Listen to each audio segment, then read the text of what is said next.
Jason Burton. Jason Burton.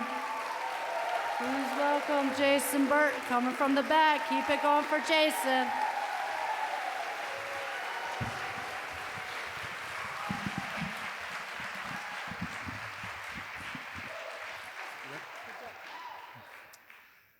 I've always liked girls.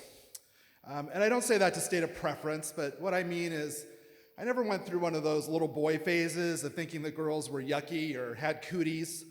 When other boys my age were just obsessed with sports, I was obsessed with girls. Though I might as well have been obsessed with sports because my ability to score at either pursuit was pretty non-existent.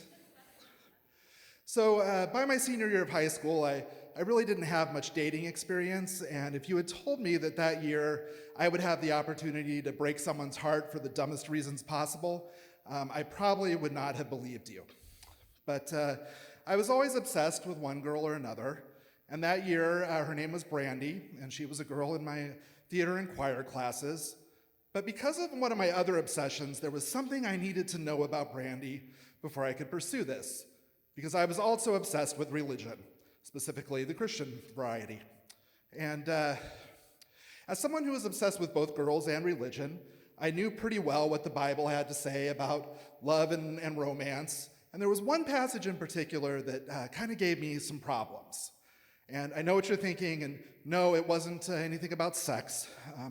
As a Christian teenager, I had pledged to save myself from marriage, but that particular pledge wouldn't really cause me any problems for quite some time. No. This particular passage had to do with oxen. Yep, farm animals. Not that way, get your mind out of the gutter. But if you'll allow me, for the edification of the congregation gathered here tonight at the Nada Church, I would like to quote from the Apostle Paul's second letter to the Corinthians, chapter 6, verse 14. The Apostle Paul writes, "Do not be unequally yoked with unbelievers."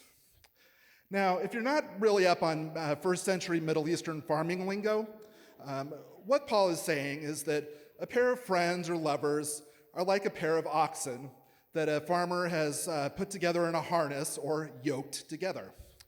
And I guess they'd figured out by then that, if you wanted your field plowed, you didn't want one ox that was really strong and another one that's really scrawny, or you didn't want one ox that was really organized and a good plower and another one that was just a lovable screw-up, because that wasn't going to get your field plowed very well.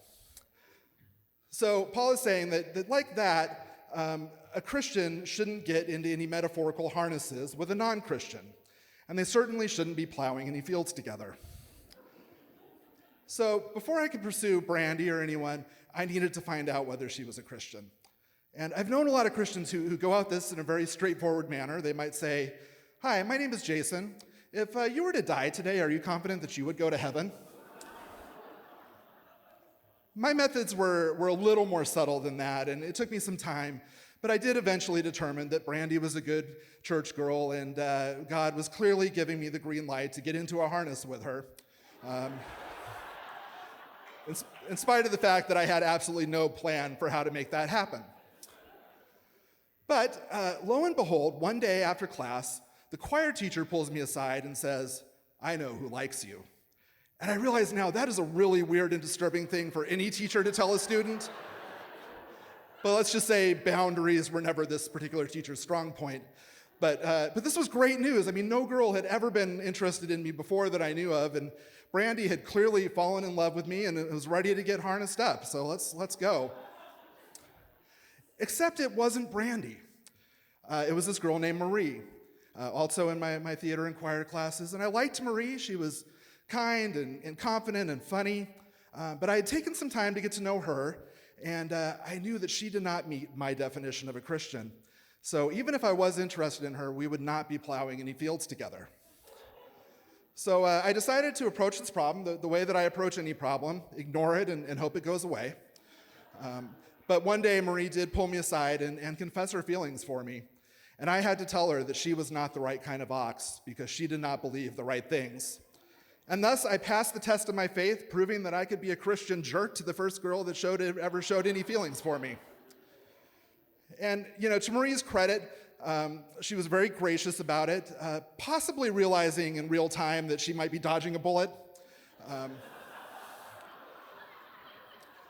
But as far as me and Brandy went, we became pretty good friends. And then one day we took a trip down to LA to see Phantom of the Opera together. And I confessed my feelings for her in the car on the way. Yeah, on the way. That was about a 3-hour drive, All that time at the show, 3-hour drive back. You're probably guessing what the response was and what kind of fun day that turned out to be. But I probably should have learned a lesson from Brandy, because she told me that it didn't matter what kind of ox I was. We would not, under any circumstance, be plowing any fields.